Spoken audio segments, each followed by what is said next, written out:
Welcome to the Small Business Made Simple podcast, brought to you by socialmediaandmarketing.com.au. Being in business is never easy, but it can be simple, or at least simpler. Join me, your host Jen Donovan, every week where we focus on marketing, social media, and working towards simplifying your business. You with me? Let's do this. Gonna dream it big, 'cause someone out there listening. Everyone's got a voice to give, and it's time I heard you whistling, 'cause there's no point at all, in dreaming small.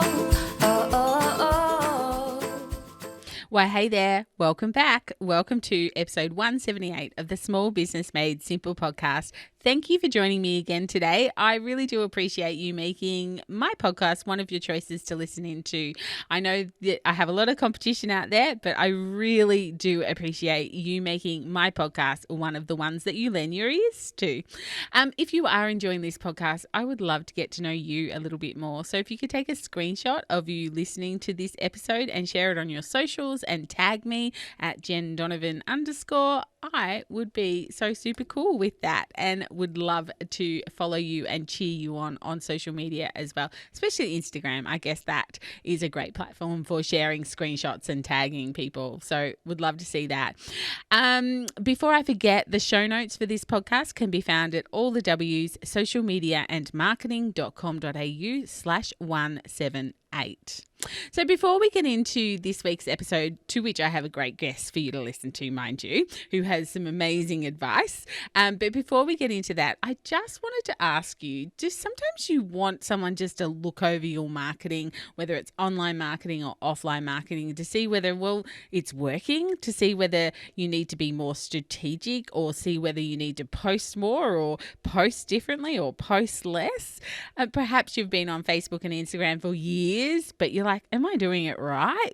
Or maybe you could do with some tweaks when it comes to your email marketing, or in fact, your website that you built a little while ago and you've really done nothing with or haven't been back to check to see whether it is doing you and your business and your brand justice. Well, fabulous news just is that I've opened up my audits again for 2022, which basically means that we have a chat about your goals and what platforms you're on and what you want your marketing to achieve in 2022. And then I take all that information away and I do an audit on your social media platforms, perhaps your website if you would like that done, and even your email marketing strategy as well if you would like that done.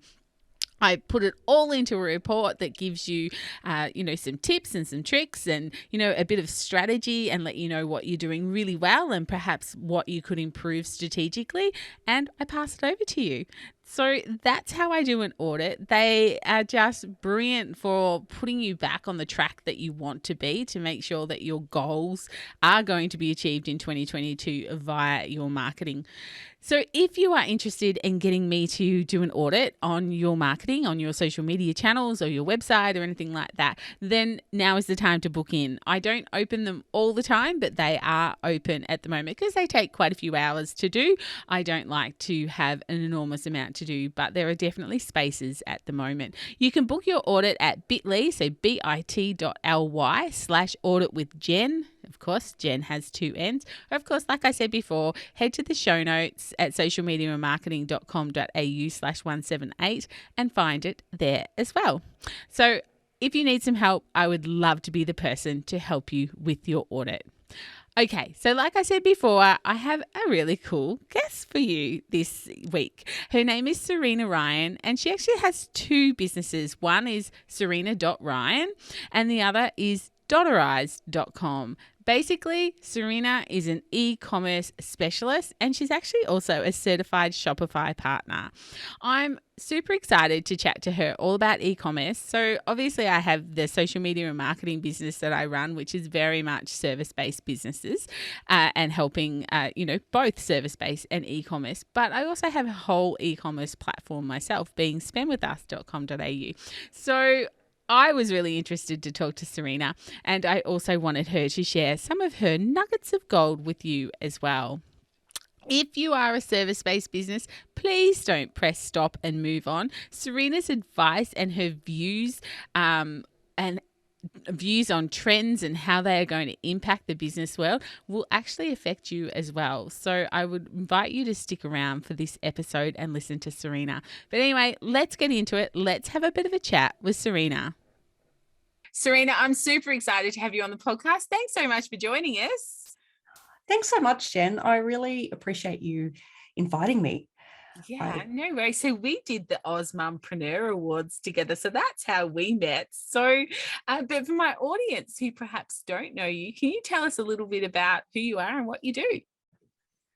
Well, I am known as Serena.Ryan, and where that comes from, my middle name's Dorothy, hence the dot. Ah, okay. So it wasn't just because Serena Ryan wasn't available. Exactly. It was so I could cheesily say my middle name is digital. And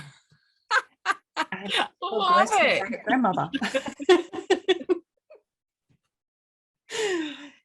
Yeah, so it's one of those things. I never thought I'd run my own business. And it wasn't until I became a mum and my son was 5 months old and I was due to return to work.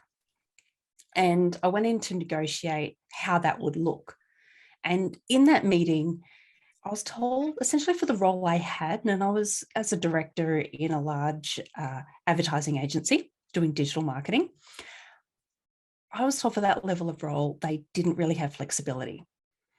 And really the best thing for me was to get a nanny if I wanted to stay in that role. Oh, that wouldn't fly these days, would it?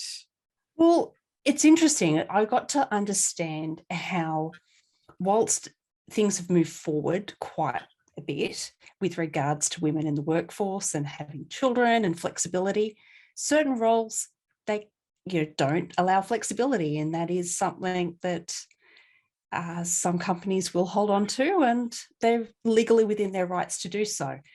So a lot of education on my part that I never really expected. And I never really wanted to run my own business. I can even say that quite openly and scarily now, 7 years later.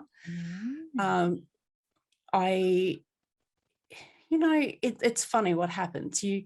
Within 48 hours of being told to pretty much get a nanny, I'd resigned and I'd moved home with my parents with my husband and baby in tow.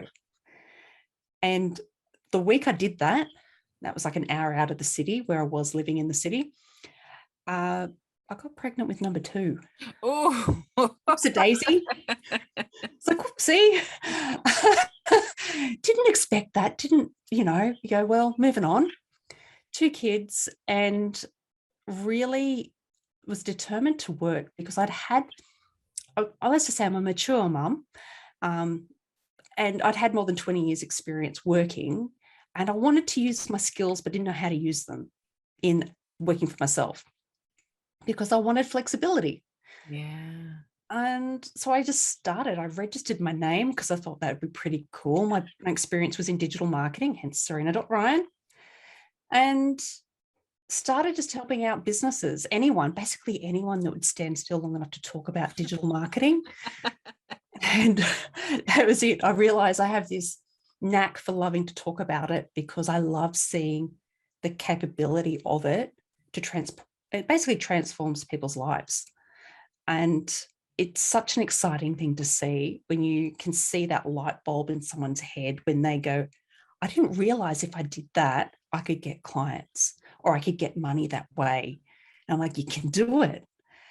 And it's been a really interesting journey. As I said, I ended up with 2 kids under 2 and living with my parents. I thought I really want to earn money. And with clients, consulting, I found myself go to a conference. It's like a short part to this. And at that conference, it was with other women who were running businesses. I had this aha moment because the kids were still under 2. I've gone, I'm not just doing this. It was actually really hard for me to get someone to look after the kids for me to be there. Mm-hmm. This is not a hobby for me. This is actually, I've got a pretty good skill set here that I've accumulated a lot of work hours on, go hard at this. Don't just dabble in it. And, you know, I thought, where can I go? What can I do to actually stand out from the crowd and actually fully show and use my skill set? Because it's something, as you would know, Jen, it's digital marketing and social media and all that entails doesn't stand still. So I can say I've got all this experience, right? But it's not going to stay relevant if I don't keep learning. Yeah. There's one thing about digital marketers, they are lifelong learners. Yeah. And so anyway, I turned up at this conference with business mums, and I thought, I'm looking around at this room going, I need to just not get too caught up in myself feeling like I'm not a business person. I need to take this serious. And where's the best possible place for me to get learning and build connections? And 3 months later, instead of going from, the suburbs of Sydney to Melbourne for that conference with business mums, I found myself in San Diego. And Okay. that was the social media marketing world. Kids still, I flew my mother-in-law in from Port Macquarie to help with the kids. Oh, wow. She's a legend, I have to say. Special shout out to Judy. She's just, it does take a team to be able to do what we do. Mm-hmm. And it's, I found myself there, and I don't know if you've had that burning, passion inside you, go, I'm doing this. This is not about passively learning. As you know, with if you invest your time is money, you are going to take action with everything you're learning. And I made some incredible contacts there, and that set me up to do, Facebook ads specifically at the time, and get all in on connecting them with all parts of the digital presence to grow businesses. And I have an incredible mentor in Dennis Yu, who actually helps me with that. Mm-hmm. And it was really an interesting place that got me to that. And then look at, whilst I love doing ads, I love even more seeing online presences grow. And my corporate experience before I stepped into my own presence, if that's the word, as Serena.Ryan, was looking after product-based businesses. So in 7 years, I ended up with 2 businesses. Yeah, okay. So it was probably the product-based businesses that we've chatted about, and the fact that you are an official Shopify partner, are they Correct. the right words? Yeah. Yes. That sort of caught my eye to sort of get you on to the podcast to have a bit of a chat about e-commerce. We are probably coming up to the season, that December, January of e-commerce heaven, where, and I think the landscape probably looks a little bit different to what it has in the past, because, we have caught up to the rest of the world as far as e-commerce goes and being online shoppers. What have you seen perhaps in the last 18 months or so, even, from your clients or just general with e-commerce and the uptake of that? It's a really interesting time in e-commerce, because there's been a major disruption in the world with a pandemic happening, and how that's actually impacted people's shopping behavior. And what I've noticed, trends holistically, but then also specifically to the clients I work with, have been this level of comfort of being able to do things online and to embrace technology a lot more holistically than previous. I saw a great meme that kind of summed it up. It's like days, we no longer looking at days of the week. We look at days where days I get a delivery and days I don't get a delivery. Yeah. What was my favorite one is, I've ordered so much online. Look, if the llama turns up tomorrow, I'll be like, that's okay. I probably ordered it. Yeah. Look, we've had moments home here, it's a full house, and it's been, okay, is that your box or mine? Did you order that? What did you order? Absolutely. So a lot of my audience, I suppose some of my audience is e-commerce, some of them are service-based businesses, But really, if we kind of have a bit of a chat about e-commerce, sorry for my service-based businesses, but keep listening. I'm sure there are some tips and tricks in here for you as well. But where do people start? Like if they have a product or they're a well-seasoned business owner, but just haven't embraced the e-commerce side, like where would you encourage people to start or to look at when starting to look to come to an e-commerce platform? Well, it's a really it's an interesting thing to look at, because when you decide to go online, it's not as straightforward as being one dimensional and saying, okay, today I've decided I'm going to do it, I'm going to go there. If we were looking at that, that would be e-commerce going back close to 20 years ago now, when people just put brochures on their site and they could start to sell that way and have a PayPal link. Where we're at now is consumers are a lot more savvy, and they have an expectation of being able to make things easy. So, and decision fatigue is a real thing. Like we don't make people keep to making more decisions, because you'll slow down the purchase process. You want to make it as easy and straightforward as possible. If you're a business looking at going online, or you're already there and you wish you'd get more sales or improve your conversion rate, what I'd recommend you do is put yourself in your customer's shoes, or sit with someone. Like something I like doing when I'm auditing a client, like auditing a site for a potential client. I get my 9-year-old to have a look at the site and I say, what do you think of this? Like, what is it? I get him to describe it to me, because he's like, if he can't figure out what's there, we should be looking at things through eyes that we would not expect. And commonly we're in our own shoes, pushing our message out to the world instead of trying to turn it around and go, well, how am I solving someone's problem? Or how am I making it so ridiculously easy for them to find what I am and what I do?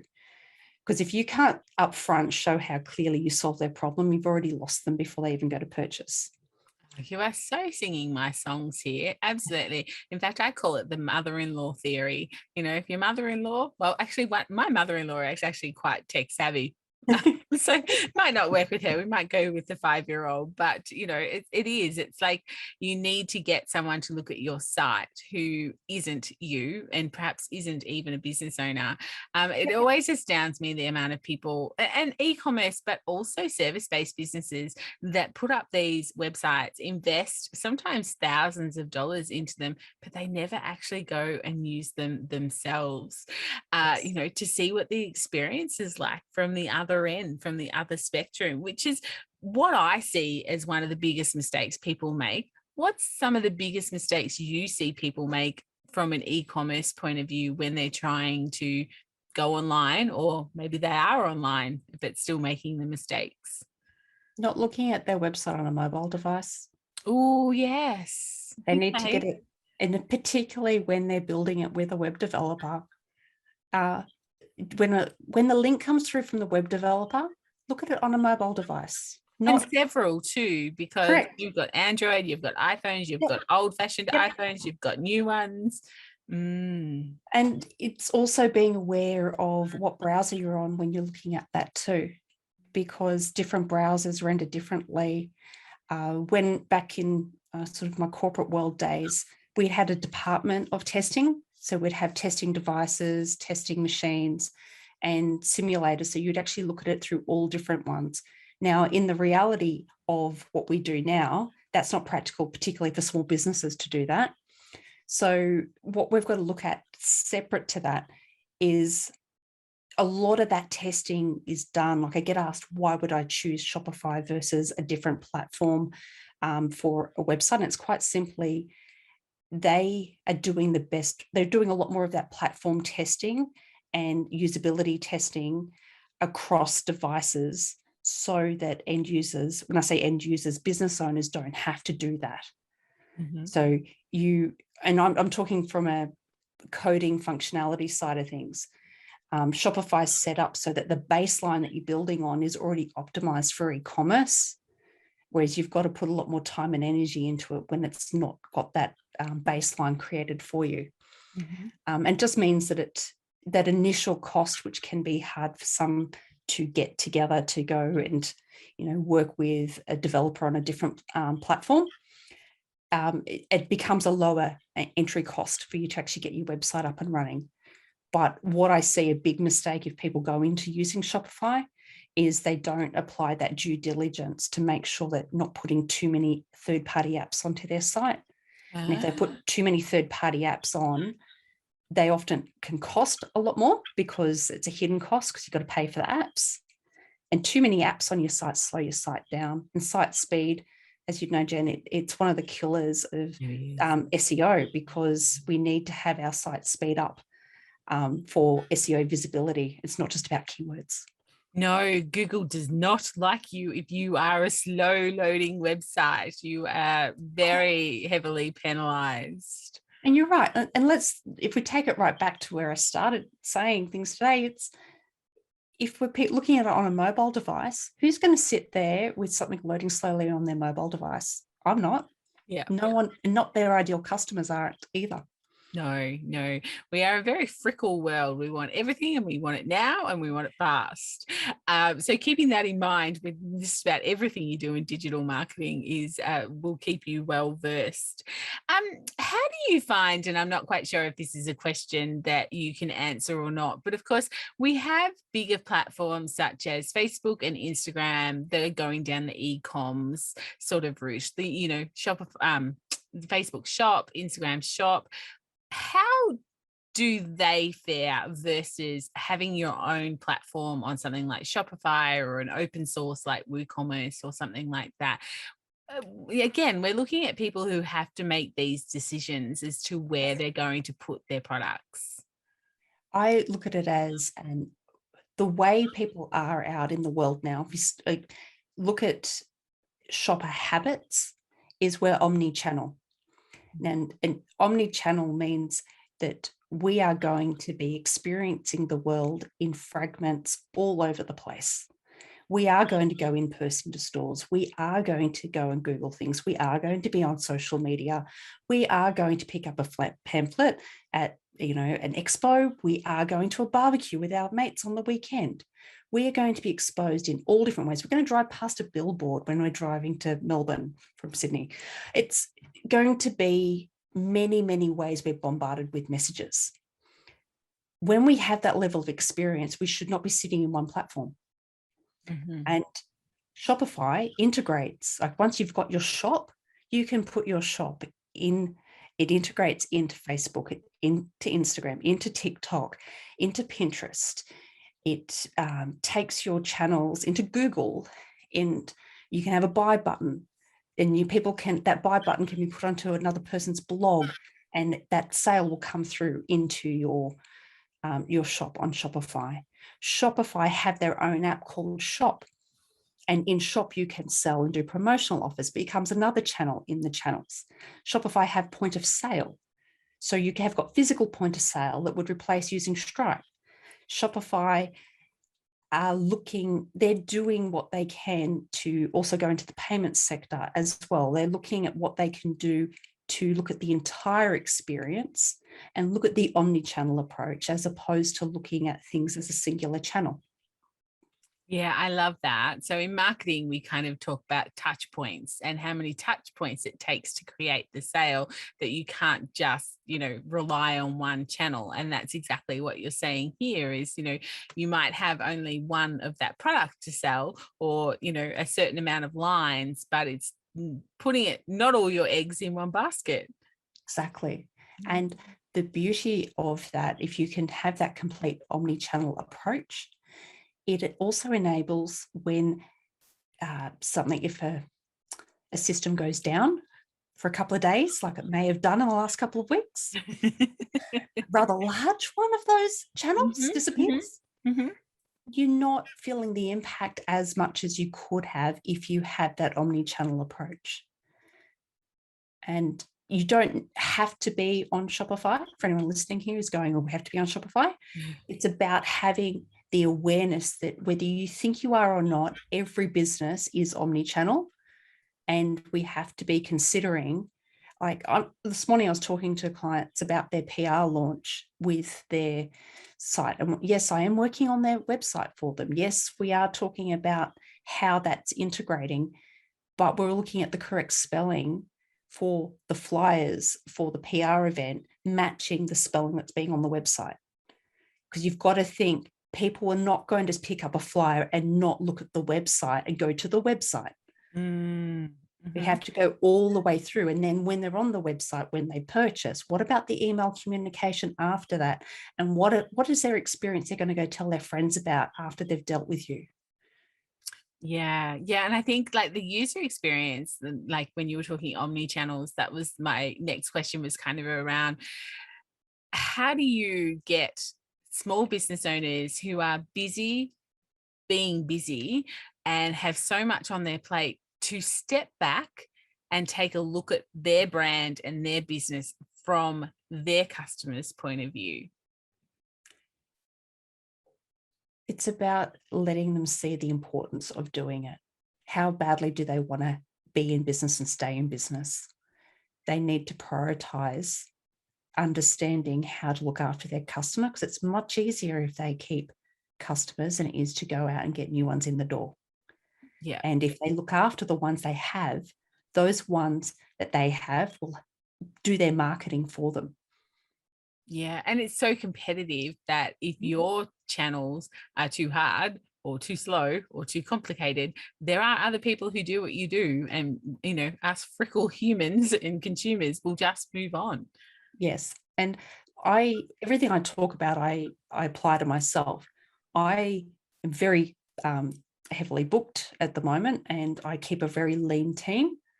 And I look at my social media at the moment for Dotterized, which is the Shopify business that I run.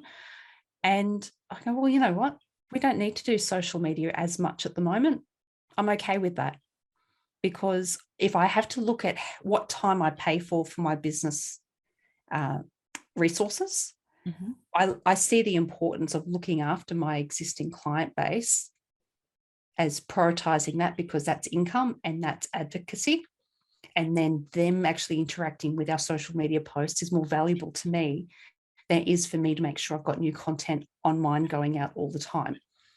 Because whilst it's not about not doing social media, it's just looking at things differently to go, if I'm limited in time, where should I put my energy? And my energy's got to be on income producing first. And that means looking after clients.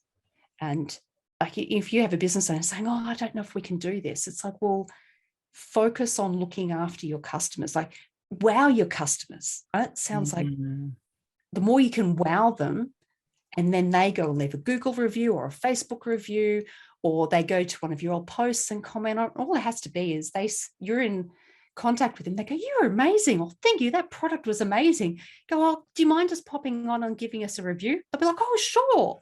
That becomes your social media, instead of going on, do I need to get another post done, giving more facts out to people? Like, because that's a very broad approach. Think about what we could do that prioritizes that time to see the return on investment. Yeah, absolutely. I do love that. Although not doing your marketing kind of, makes me squirm just a teeny tiny bit. But certainly, prioritizing the clients that you have, and thinking about that user experience. I've just been talking this morning quite a lot about Christmas marketing and the surprise and delight that we need to do to stand out from a crowded, noisy marketplace. I love that you say that. I should clarify. I'm not saying don't do it. I'm just saying, if you're time poor, look at it differently and say, well, actually, if I market one-to-one to this person in front of me, is that going to be more beneficial today, or paying someone to do that, as if it's a shop assistant or a physical business or a service-based business? Is that more valuable to me, or is it more valuable to get that social media post done? It's not saying don't do it at all. It's just going, if we're time poor, because I think as small business owners, I see, as I'm sure you do as well, Jen, you see the overwhelm. And you're like, how do you help them cut through the overwhelm to still be taking positive action in the right direction? Yeah. Absolutely. I do. I see it every day. Sometimes I even see it in myself. I hear you there. I can see the mirror. I love how you say the surprise and delight, because you put words to exactly what I was saying so succinctly. It's just so important. Like I said before, like if you aren't giving a good user experience, people will find someone else who will. So, loyalty is what we're trying to create, most certainly online, and surprise and delighting your customers can go a long way to creating that loyalty. And it's something I'd love to point out as well. Like I've seen people and they come to me to go, okay, I'm ready to grow my business. I'm ready to go take on the world. And you're like, okay, hang on a minute. If we can go, I want to go back and look at your process end to end of looking after your customer to see how we can make sure that is a wow happening there before you scale. Because if we jump to doing the amplifying, we're going to potentially amplify what's not working as well. And we don't really want to amplify it if it's not quite surprising and delighting, or at least delighting more. Yeah, I love that. And I think that's a really good lesson for any business owner is, before you scale, like really do have a look at the systems and processes. I think that's a whole other story for a whole other podcast, most certainly. But yeah, I think that's such a great point.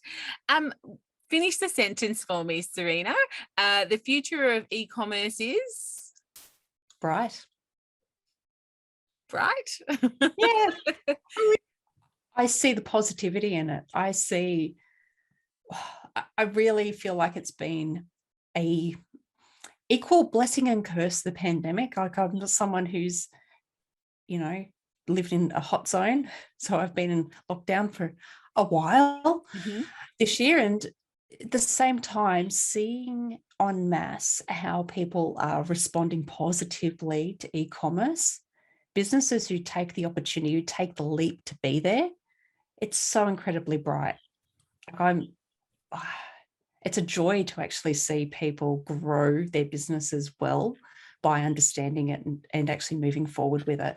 And when we talk about something like Shopify is valued as the most valuable company in Canada right now, because the amount of resources they've put into it and what they've done. Harley Finkelstein. He's I'll get his title right now, Shopify president. And I listened to a podcast on 6 Pixels with Mitch Joel. It was a brilliant podcast episode. And he talks about helping people with their businesses on the kitchen table and giving all the dedicated resources when you're overwhelmed. And fun fact for me, right? Back in my corporate days, client side before I went agency side, I was tasked with putting a e-commerce business into a business that typically sold products only into pharmacy and grocery. Traditionally, this was the early days of e-commerce. Okay. And in 18 months, I met with 105 different web development providers.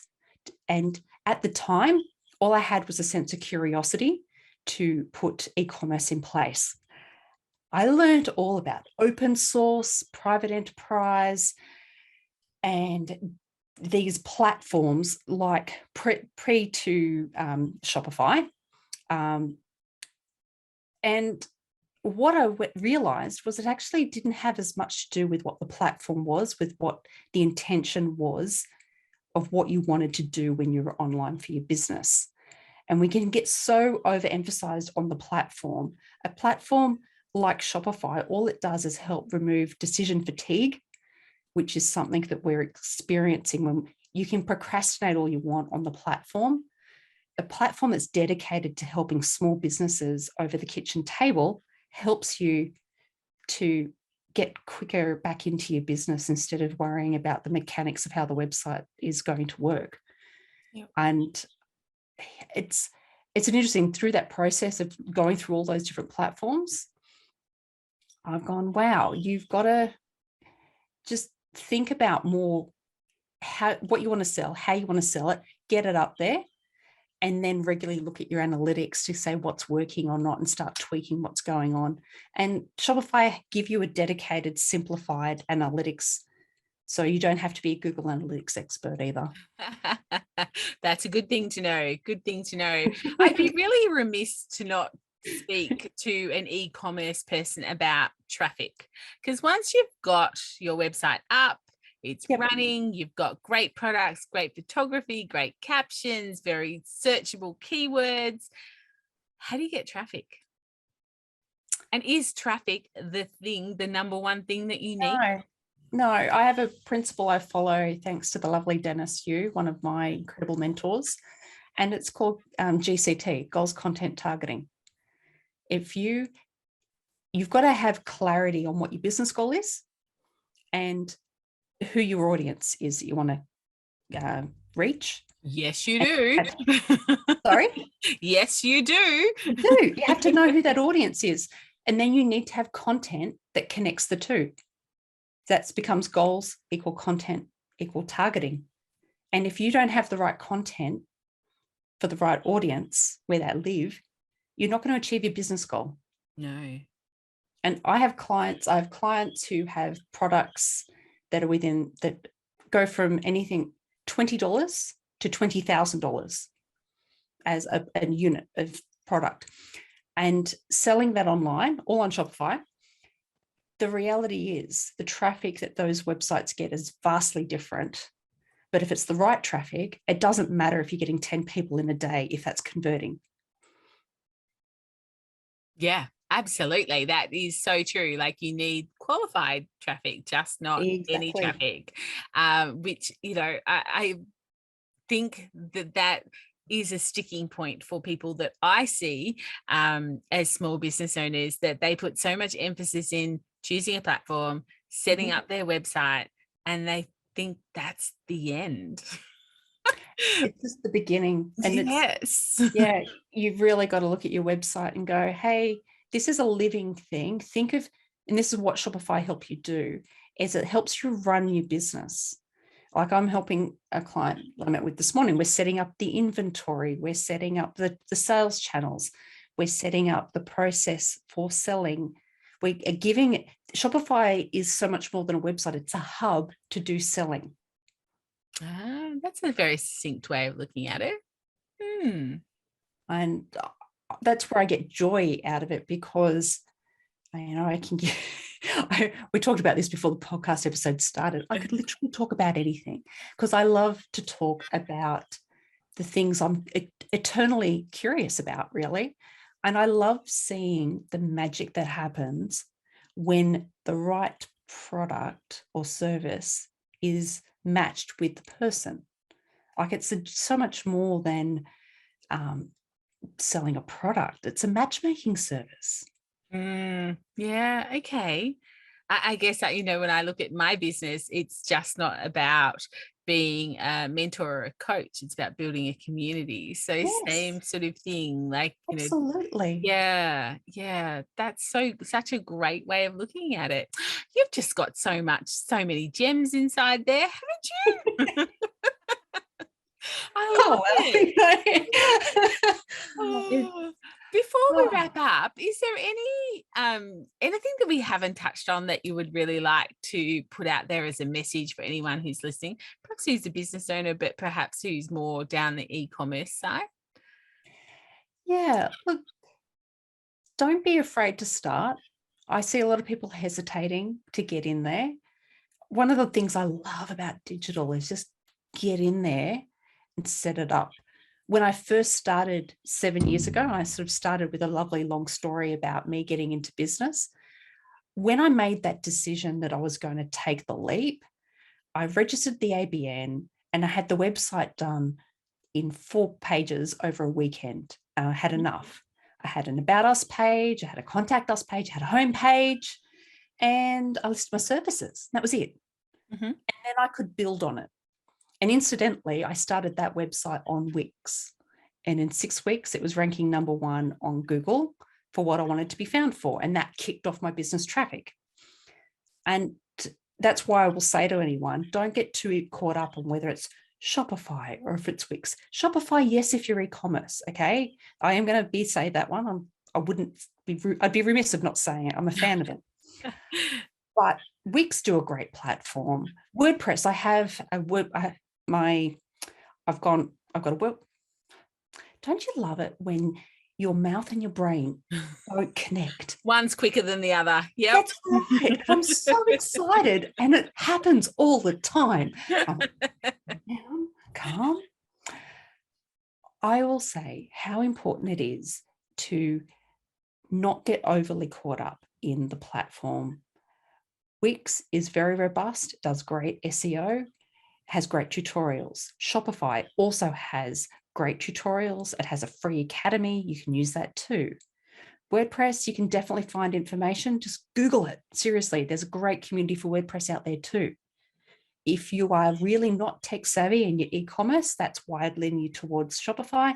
If you're service-based, I'd probably go Wix. If you're getting support, then WordPress is definitely somewhere to go and play as well. Don't get too caught up in the platform. Just give it a red hot go. And when you start, you can always use the delete button and use an add button equally.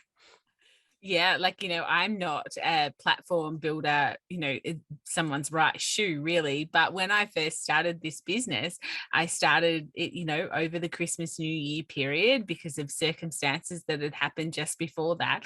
And I actually built my first website through lead pages on the back end of a WordPress store. And I had that website for about 18 months and I just continued to make, more pages as I needed them until my business was financial enough that I could go and get someone to build me a proper website. But it did me just fine. When I told people it was lead pages after I changed it, of course, people were like, my goodness, I would never have guessed. I'm like, no, you wouldn't have unless I told you. This is something that was what I knew to do. I knew how to do landing pages in lead pages. So that's where I went when I had to get my website. But I love how you talked about, just getting to do it because, one of my favorite sayings is, when's the best time to plant a tree? 20 years ago. When's the next best time? Today. Right now is the best time to plant the tree. And that's the best time to get online is now. Yes. Yep. If you had got on it, 5 years ago or 18 months ago, you might have reaped some rewards out of the pandemic. But today is just as good a day. Well said. Well said. And I'm curious, how did you get your traffic with your website? Using social and my podcast. Love it. Yep. Just innovative, I guess, a little bit different. I didn't expect to rank. And look, my keywords are social media and marketing in Australia. How on earth am I going to rank very quickly for those anyway? You can't find more competitive words except maybe accommodation, I reckon. But anyway, Serena, this has been such a great chat. Thank you so much for lending us your wisdom around e-commerce and Shopify. If people want to get in contact, where is the best place? Well, they can go to, I've got dotterised.com. And if you can think of dots, and so it's literally dotterised.com. I didn't quite catch that. Siri didn't like that spelling. I'm sure you'll have it in the notes. I commonly get Siri. It's hilarious. My middle name is Dot, so you can also get me at serena.ryan.com as well. That is where my original website is for me, the founder, and Dotterised is for the agency. And I have a very big passion of talking numbers, so you'll find a lot of content around that. So I really want people to see how they can grow their businesses through understanding their business numbers. So accountants out there, I love being able to talk numbers, which I know is probably a rare thing as a marketer. And, that's me. Just a little bit. Sounds like a whole other episode at some stage where we talk business numbers. That sounds lovely. I will, of course, have those websites in the show notes, and I won't be able to edit out Siri, so she'll just have to stay in there as someone who butted in our conversation. But Serena, this has been so good. So lovely to catch up with you again. Thank you for your time. Thanks, Jen. I hope you really enjoyed that podcast with e-com expert Serena. She had some great tips, didn't she? I would love to know which one hit home the most for you. What were you thinking? What did you write down and think, oh my gosh, I never thought about it like that, or I need to do that or look into that.